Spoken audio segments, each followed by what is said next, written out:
Nagluluto ako ng dinengdeng ulit. Ayan. So, meron tayong iba't ibang klase ng dinengdeng. Ito, vegetables.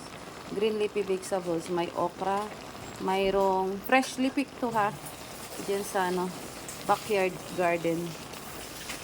Mayroong bulaklak ng kalabasa. Mayroong bulaklak ng katuday.